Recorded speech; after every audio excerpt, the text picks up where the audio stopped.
qəbir qazıblar. Bir dənə seans vermişəm. O insan başlayıb bu dünyaya yenidən qayıtmağa. Çaş xəstəsi 3 seansa insan qalxıb ayağa. Bu dünyada ciclər olmasaydı ağıllar acından ölərdi. Narıncı rəngli pulqabı pulu özünə çəkin. Pulun ən güclü kodu 8-dir. Əməldir, cadudur. Bunlar hamısı oyuncaqdır. Başqa planetdən gəlmək bizim içimizdə yaşayırlar. Onlar qız uşaqlarını diri-diri basırırlar.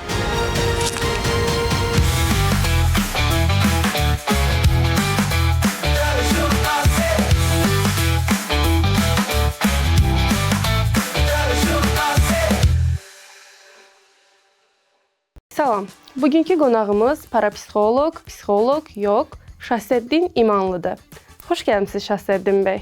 Təşəkkür edirəm. Allah razı olsun. Ümumiyyətlə parapsixologiya nə deməkdir və psixologiya ilə parapsixologiya arasındakı fərqlər nədən ibarətdir? Parapsixoloq psixologiyadan fərqli olaraq biraz genişdir, daha da böyükdür.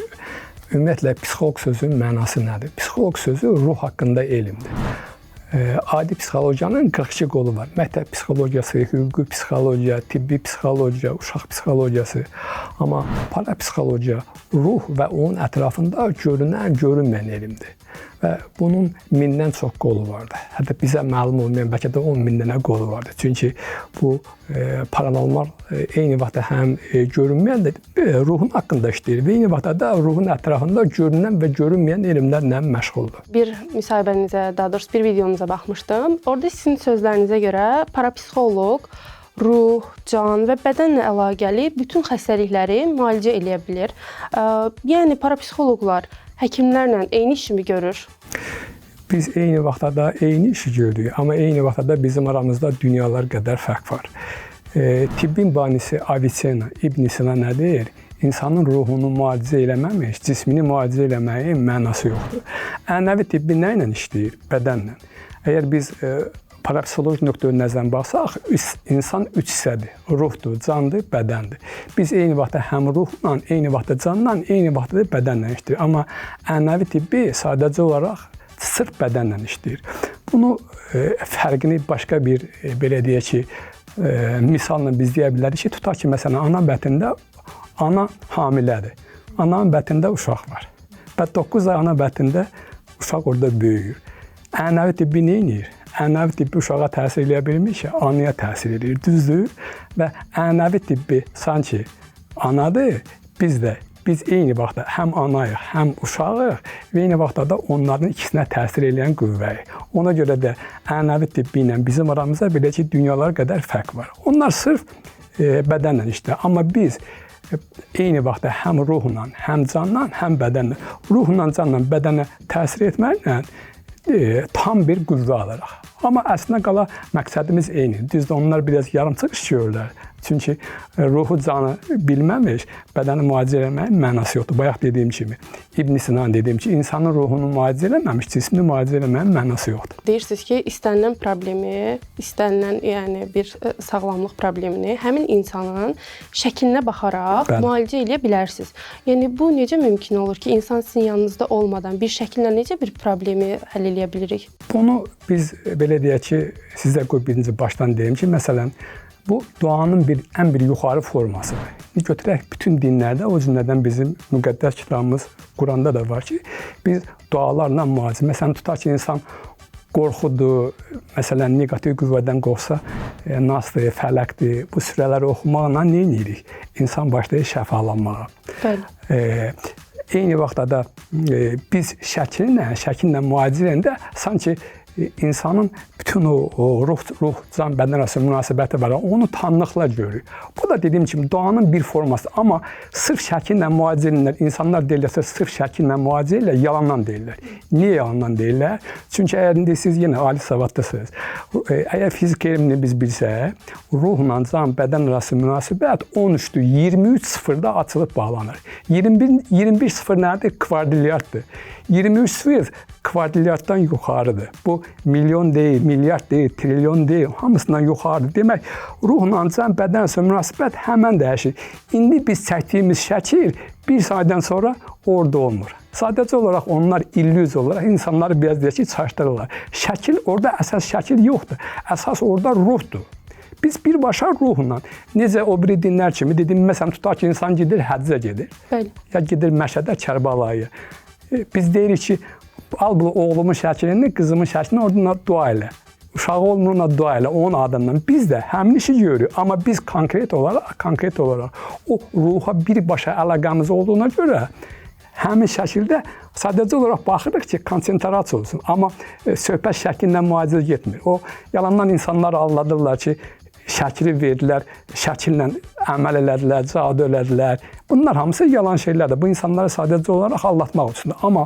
Amma biz dediyimiz ki, bu duanın ən yuxarı formasıdır. Bəs bu insanlarda yaranan ruhani olsun, zehni problemlər olsun, bu problemlər zamanı insanlar parapsixoloqlara müraciət eləməlidir, yoxsa psixoloqlara müraciət eləməlidir? Bilirsiniz, psixoloq, biz ikimiz də eyni işi görürük, amma psixoloq çox məhduddur. Bəli. Dediyimiz kimi, adi psixoloqlar, əgər indi siz özünüz deyək ki, araşdırırsınız. Adi psixoloqlar heç vaxt həmişə sizdən soruşurlar, sizin probleminiz nədir, sizin yanınıza gələndə, düzdür? Amma parapsixoloq soruşmur. Əgər parapsixoloq sizdən soruşursa, sizin probleminiz nədir, o demək mütəxəssis deyil. Çünki parapsixoloq 5 yox, 6-cı, 7-ci duyğu hissləri ilə deyirik, o 6-cı hiss deyirik, hə. O 6-cı hiss bir deyil, həm bəsirə gözdür, həm də qəlbin gözdür. O hisslərlə orada deyək ki, soruşmaq söhbəti, ruhdan informasiyanı alır və bizim deyək ki, telefonumuzun yaddaşı var, düzdür? 1 GB, 5 GB, 10 GB və biz yeri insan həmin o bəsirə gözündə, qəlbin gözündə insanın yaşantıları var canında və o canından informasiyanı götürüb onu yoxlayırıq. Amma psixoloq məhduddur. Çünki o sırf belə deyək ki, balacadır. Amma parapsixoloq çox böyük olduğuna görə və bütün sahələrə mütəxəssis olduğuna görə eyni vaxtda həm insanın özünü yoxlaya bilir, həm atasını, həm anasını, həm nəslini, hətta lazım olsa 7 yox, 77 nəsil də yoxlamaq mümkündür. Bəs bu sahədə, yəni parapsixologiya sahəsində sizin özünüzün gördüyünüz, ən yadda qalan, ən maraqlı, bəlkə də ola bilər ki, qorxduğunuz bir hadisə olubmu, heç onu da bilmədiniz, yəni? Bilirsiniz, bu parapsixologiya bir də çox sirli elmdir. Burada insanlar bəzən sirlərini verməyə qorxurlar. Mən məxfiliyi saxlayıram. Çünki elə olub ki, insanlar qəbir qazıblar. Bəli. Naxçıvanda olubdu, Ordubadda. Qəbir qazıblar. Buradan mən bir dənə seans vermişəm, bir dənə adı ilə. Demişəm ki, gedəcəm, o insanı görüşəcəm. Əgər bu insan bəlkə olsa, buna cavab verəcəkdir. Ki, o hələ həyatı dəyişirlik. Bir dənə seans verməklə, bir dənə seans şəkilsiz şəkil də, bir dənə adına. O insan başlayıb bu dünyaya yenidən qayıtmağa. Adam olubdur, xərçəş xəstəsi, 5 nömrəli poliklinikada qoyublar ki, bu ölməlidir. 2 seansa, 3 seansa insan qalxıb ayağa. Sizcə insanların yaşadığı paranormal hadisələrin səbəbi nədir? Biz elə zaten hamımız paranormal həyatda yaşayırıq. Baxın, biz dediyimiz o paralel dünyalar var, paranormallıq var. Bizim hamımız bu paralel dünyalar bizim içimizdən keçir. Əgər Nəsimi kinosuna diqqətlə fikir versəz, bütün kainat insanın sifətində zuhr edir. Nəsimi bəlkə onu insanlar o vaxt başa düşməyibdir. Bu indi də mən çalışıram ki, həmin bu elmi insanlara başa salaq ki, həqiqətən də bütün kainat insanın sifətində zuhr edir. Təsəvvür eləyin ki, insan bədənində 75 trilyondan çox hüceyrə var. Yer kürəsində 8 milyard insan var. Baxın görün, hər bir hüceyrənin görücü qabiliyyəti vardır. Hər bir hüceyrə telepatdır. Bu tək mən deyiləm, hamı elədir, siz də eləsiniz. Çünki insan öz potensialını bilmir. Bizim hamımız paranormalıq və o dediyimiz o məsələn o varlıqlar bizim içimizdən keçirlər. Biz göyün 7-ci qatından 1-ci qatında yaşayırıq. Burada vaxt zaman başqadır. Göyün 7-ci qatından başqadır. Dediniz ki, insanlar öz qabiliyyətlərini bilmirlər. Burada qabiliyyət deyəndə hansı, yəni insanların da bir xüsusi güclərinin olduğunu nəzərdə tutursunuz? Yox, xüsusi güc yoxdur. Nurdan çıxan bütün zərrələr bərabərdir və Allah öz mərhəmətini hamıya bərabər paylayır. Qeyri-adi insan yoxdur. Vergili insan yoxdur. Kim sizin verişlərinizdə deyirlərsə, mən vergiliyəm, mən qeyri-adiyəm, onlar yalancılardır. Çünki onlar insanları aldadırlar. Ən böyük paranormal bizim özümüzük. Və hər birimiz telepatıq, hər birimiz görücüyük, hər birimiz akademikik, hər birimiz sadəcə olaraq nə lazımdır? Qəti inanc. Aura təmizləmək deyirlər, çakraları təmizləmək deyirlər. Bu həqiqətən də düzgündürmü və insanlar öz auralarını necə təmizləyə bilərlər? Bəli. Bilirsiniz, bayaq sizə dedim, biz 3 hissəyik. Ruhdur, candır, bədəndir. ruh bizim ətrafımızdakı o dediyiniz aura deyirsiniz, o auradır. O bizim auramız. Biz bir-birimizə aura ilə, əgər siz bəsədə gözünüz açıq olsa, uzun müddətli ibadət eləsəz, ya yoqadan məşğul olsanız, o aura başlayır genişlənməyə və siz o insanları görürsünüz. Məsələn, o bir insanlar, bunlara biz vampirlər deyirik də. Vampirlər hardadılar? Öz içimizdədirlər. Ailəmizdə, qohumlarımızın içində, iş yerimizdə, avtobusda, metroda, hara getsəz, baxın. Əgər siz vampiri necə, o negativ enerjidən, onları necə hiss edə bilərsiniz? Siz durursunuz onların yanında 2 dəqiqə, 3 dəqiqə. Heç nə eləmirsiniz. Baxarsınız ki, boğulursunuz. Bilin ki, o insanlar... Mənfi aura, enerji yayılır. Yaxud həmin o vampir insanlar nə edirlər? Onlarda xoşbəxtlik yoxdur. Onlar ancaq şikayət edirlər. O şey deyir, mənim bu işim alınmır, mənim bu işim alınmır, oram ağrır. Bütün gün xəstəlikdən danışırlar. Negativ. Bütün gün ancaq negativlərini sizə tökürlər. Amma ən yaxşı onlardan qorunmağın yolu nədir? Zərdüşt peyğəmbər nə deyir? Xeyirxah fikir, xeyirxah söz, xeyirxah əməl. Yəni, ən yaxşısı odur ki, siz gərək həmişə sevgi halında olasınız. Və sevgi də hardadır? Bizim qəlbimizdədir. Bayaqlarımın danışığımızda paralel aləmlərdən danışdıq. Yəni, paralel aləmlər, onda belə başa düşürük ki, var. Bəli, paralel aləmlər var. Bunlar realdır. Paralel aləmlər kimi başqa varlıqlar da varmı? Bəli. Biz gəlin biz aşağı yenək, elə biz yuxarı qalxmayaq. Baxın, İnsan qrip xəstəsi olanda o mikroblar var da, bakteriyalar. Biz onu görmürük ki. Görmürük ki, onlar əslində qalır özləri də nədirlər?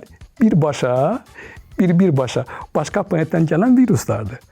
Və onlar da bir başqa varlıqlardır. Və yaxud insanın bağırsağına, mədə bağırsağına və yaxud yoğun bağırsağına düşən viruslar. Biz onları görürük. Görmürük ki, bəzilərini hətta ənəvi tibbi aparatla görə bilmir.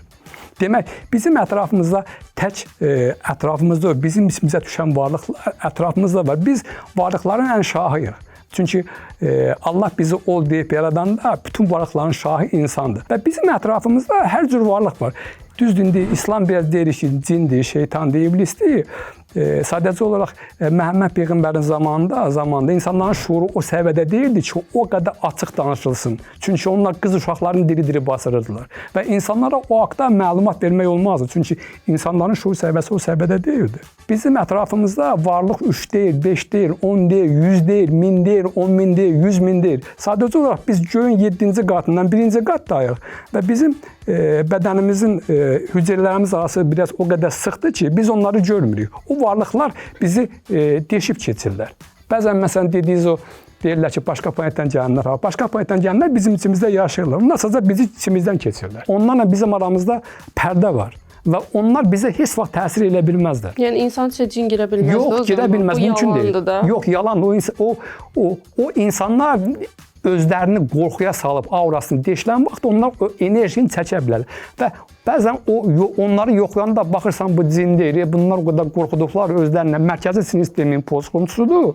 Şizofreniyadır, zədələrdir və onu cin hesablayırlar. Ölümdən sonraki həyat haqqında nə düşünürsünüz? Yəni, insanlar sizcə ölürlər və həyat bitirmi, yoxsa bir başlanğıc mı var? Yox, siz gərək verişdən qabaq müayinəyə gələrdiniz. Mən sizə yoqanı öyrədərdim ki, biz hər nəfəs alanda nə edirik? Doğuluruq. Hər nəfəs verəndə nə edirik? Bu dünyanı atırıq. Biz əbədi varlığıq. Çünki əbədi varlığıq və sadəcə olaraq əbədi həyatın bir parçasını yaşayırıq. Hər anda bir parçanı yaşayırıq. İkinci bir səmtdən müqəddəs kitabımız Qurana baxanda biz nə bax görəcək? Allah bizə nə buyurur? Əvvəlcə hamı kardaydı, boşluqdaydı. Və sizi boşluqdan yaratdım, sonra öldürəcəm, sonra sizi qaytaracam yanıma. Yəni, burada ölüm ola bilər və yaxud başqa bir yerdə Allah bizə Quranda buyurur ki, qiyamət vaxtı cavab verəsiniz. Amma Allahın qarşısında yox ha. Bəzi insanlar səhv salırlar. İnsan özü öz vicdanının qarşısında cavab verəcəkdir. Bəzən belə deyirlər ki, insanlar öləndə, yəni ölmə yaxın təcrübə yaşayanlar, belə ağır əməliyyat keçirənlər və s. Bir işıq gördüklərini deyirlər. Bəzən də bunu ağ işıq da hətta deyirlər. Bunun parapsixologiyada, bu elmdə bir izahı varmı? Bəli. Bəs bayaq mən sizə demədim, o bizim o auramızda öz işığımız. Balaca işıq var. O işıq hamımızdadır. O işıq hamıdadır. Onu bəsirət gözü açıq olanlar görürlər. Ruh bədəni atanda onu görürlər. O həmin vaxtı, həmin o işıq Bəzən bu bəsidət gözündən çıxır, bəzən qəlbin gözündən çıxır, dördüncü şək. Bəzən də göbəkdən çıxır. Və onu bəsidət gözü açıq onlar insanın dünyasını dəyişəndə görürlər. Enerji ilə pulu özümüzə çəkə bilərikmi? Ümumiyyətlə pulu özümüzə çəkmək üçün hər hansı bir rituallar deyirlər də. Bəli. Rituallar varmı? Varsa nə eləyə bilər insanlar məsələn pul onlarda olsun? Bilirsiniz, pul elə bir bəzi insanlar belə deyək ki, pula çox neqativ baxırlar. Pul əl çirkidir. Bəli. Pul əl çirkidir. Varlı adam belə deyək ki, neqativ adamdır. Varlı adam oğrudur, banditdir. Bu insanlara pul gəlməz. Çünki pul enerjidir. Bax təsəvvür edin, bizim bədənimizdə nə qədər qanımız var? Nə qədər 5 litr qanımız var. Bəli. Bizim 5 litr qanımızdan 1 litr qan olmasa biz nə edəcəyik? Yaşaya bilməyəcəkdik. Və pulla bizim bədənimizə qan lazımı olduğu kimi bizim maddi dünyada yaşamamıza görə bizə pul lazımdır. Pul enerjidir və biz doğulanda biz varlı doğulmuşuq. Amma pul xəstəsi olmaq lazımdır. Pul məqsəd deyil, pul vasitədir. Məqsədə çatmaq üçün vasitədir. Pulun ən güclü kodu 8-dir. Eyni vaxtda da sevgi kodudur. Əgər istəyirsinizsə birbaşa həm ruhu, həm canı, həm bədəni birləşdirib pula birləşdirsəz 3 dənə 8-dir. Bir 8 ruhdur, ikinci 8 candır, üçüncü 8 bədəndir. Bunların nə idi? Birləşməsi. Demək, ruh, can, bədən. Ruhca bədən nədir? Üç bucaqdır. Üç bucaq da nədir? Üç bucaq yenə gəlir ruh, can, bədəndir. Bu da bir piramidadır. Bizim də hamımız nəyik? Özümüz bir piramidayıq. Bu 3-8-i məsələn biləyimizə mi yazaq, dəftərə mi yazaq? Onu yaza bilərsiniz, harda istifadə edirsiniz. Məsələn, kaşlokuza yazıb qoya bilərsiniz. Cüzgülərinizin qabağına, hamamda tez-tez istifadə edirsiniz. Məsələn, telefonunuza qoya bilərsiniz. Amma burada söhbət onun arxasında birinci emosiyası olmalıdır. İstənilən fikrin arxasında. Bəli, emosiya olmalıdır və buna inam da lazım deyil. Bunu mən faktını sizə göstərirəm ki, biz Allahın içindəyik. Əgər biz varlıyıqsa, biz artıq varlıyıq. Bizə onu dərk eləmək lazımdır. Biz yoxluğu özümüzə çəkirik və ikinci bir səmtdən biz bir vaziyətdə dərinə geçsək, baxacağıq ki, baxın görün biz pulu verəndə deyirik ki, Allah 1000 əvəzini versin. Sözün mənası nədir? Allah 1000 əvəzini versin. Nə deməkdir? Yəni qaytarsın. Biz demək pulu verəndə nə edə bilərik? Pulu verəndə deyək ki, pul mənə 1000 dəfə qayıdır. Yəni verəndə də pul qabı dediniz. Pul qabının indi dəb çıxmışdı ki, narıncı rəngli məsələn pul qablar, pulu özünə çəkir, narıncı rəngli pul qabı istifadə edir. Həqiqətən də belədir bu? Yox, mən deyərdim narıncı yox, ya yaşıl istifadə edən ya da ki qızılı rəng. Qızılı rəngdə. Və yaxşı olar ki, həmin yerdə yazasınız ki, mən səni sevirəm. Pul qabının içinəmi? Bəli, mən səni sevirəm. Sən mənim üçün belə deyək ki, həyatsan. Çünki pul bizim üçün həyatdır. Sizcə göz nəzər varmı? İnsanlara göz nəzər təsir eləyirmi? Tutaq ki, göz muncuğu taxırlar uşaqların üzərinə və yaxud da başımıza üzərlik yandırıb hərləyirlər. İnsanlara necə təsir eləyir və bu saydıqlarım insanları bədnəzərdən, gözdən qoruyurmu? Yox, bunlar hamısı yalan şeylərdir. Bunlar hamısı yalan. Bu insanları aldatmaq üçün o tərəf təşrif var da, bilirsiniz, Yahudilərin bir gözəl atalar sözü var, deyir, bu dünyada ciclər olmasaydı, ağıllar acından ölərdi. Baxın, bu dediyiniz o nəzərdir, nəfsdir, əməldir, cadudur. Bunlar hamısı oyuncaqdır. Bunlar hamısı insan problemdən qaçmaq üçün bəhanələrdir. Bunlar hamısı bəhanələrdir. Qabamdan qara pişik keçdi, mənim işim alınmayacaq.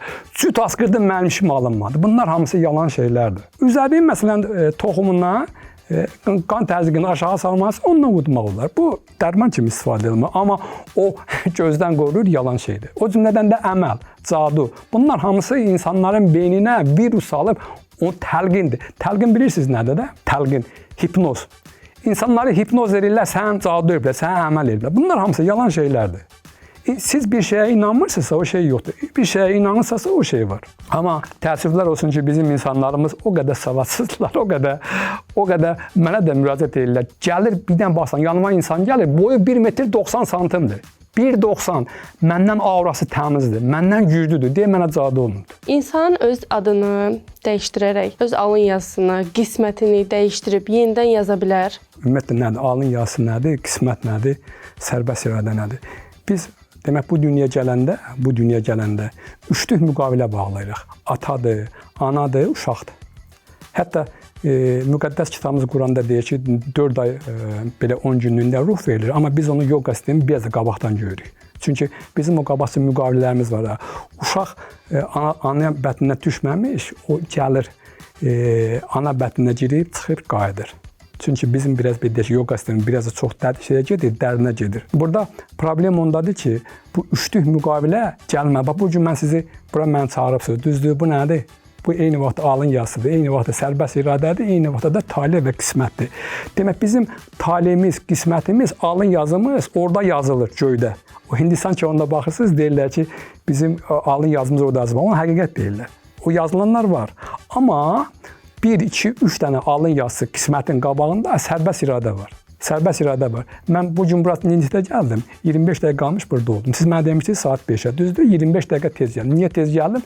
Çünki probka düşə bilərdim. Düzdür? Ola bilər ki, 10 dəqiqə yubanadım, siz də mənə üstümə qışqırdınız ki, niyə yubanmısan? Yox, misal üçün deyək də, qismət. Biz birbaşa gedirik qismətə. Demək, alın yazısı var, qismət var, amma sərbəst iradə var. Sərbəst iradə odur ki, insan istənilən vaxtda öz həyatını dəyişə bilər. Amma 21 yaşına qədər, 20 yaşına qədər biz əqli şuur formular üçün bizim valideynlər bizi saxlayır. Amma 21 yaşından sonra hər bir insan qismətini dəyişə bilər. O ki, qaldı adlara, ruhun, canın adı yoxdur. Biz sadəcə olaraq cəmiyyətdə görürsünüz burada etiketi. Bəli. Bu sviterdir. Sviterdən hər cürəsi var, bu etiketinə görə deyə bilərik. O cümlədən də bizim bədənlərimizə bir ad lazımdır ki, bu maddi dünyada nə edək? İstifadə edək. Əşrəfdir, mübarizdir, cüneydir. Burada 10 dənə cüney olsa, hara özünü itirəcək, düzdür? Ad sadəcə olaraq ruhun etiketidir. Yəni dəyişərək heç bir şey dəyişmir. Heç bir şey dəyişmir. Amma sosial şəbəkələrdə adın qoyub, qara ürək, bəxtsiz gəlin, həyatı puç olmuş, qəmli insan, bunlar birbaşa bizim talihimizə təsir və bütün problemlərimiz, xəstəliklərimizdir, uğursuzluqlardır, pulun olması, hamısı biz axıra qayıdaq ki, insanın Allahla rabitəsinin pozulmasıdır. Və bütün bunların hamısı parapsixologiya elminin də məqsədi insanı birbaşa Allaha çatdırmaq, Allaha bağlamaq ki, bütün problemləri həll olsun. Təşəkkür edirəm. Gəldiniz, suallarımızı cavabladınız. Mən də sizə təşəkkür edirəm ki, belə bir sahə yaratdınız ki, insanları maarifləndirək, insanları savadlandıraq və ən əsası bu cavan nəsli biz onların beynini açaq ki, bax bu dediyiniz o qorxudur, həyəcandır, bu nəzərdir, nəfsdir, əməldir. Tutaq ki, məsələn, siz hansı bürürsünüz? Xərçəng. Ayın neçəsisiz? 23-ü. 23-ü. Bayaq mən sizə nə dedim? Şəkil həmin an çəkdik yox o. Düzdür? Siz ayın 23-ü doğulubsunuz. Oradan 2 dəqiqə sonra orada günyel olmayacaq. Orada yeni günyel olacaq. Və o bizim doğuluşumuz və o qoroskopdur, o bürclərdir, onlar hamısı oyuncaqdır. Bu hamısı oyuncaqdır. Çünki biz əbədi varlığıq. Planetlər bizim həyatımıza necə təsir edə bilər? Düzdür? Ayda deyək ki, gəlinlər 14-15 gün yerini dəyişəndə dənizlərdə, çaylarda coşma ola bilər. Bizim sağlamlığımıza belə təsir, amma bizim həyatımıza ayıbdır. Deyirlər ki, filan oğlan filan qıza getmir çünki onların gücləri ayıbdır. İnsanları aldatmaq lazımdır. Bəs onda Allah bizə sərbəst iradəni niyə verib? Allah bizə niyə bütün bu ağları şahı elan edib? Biz müqəddəs kitabımızı qoyub gör nəyə inanırıq? Baxın gör nəyə inanırıq? Həm gülməlidir, həm ağlamalı, düzdür? Rast yox.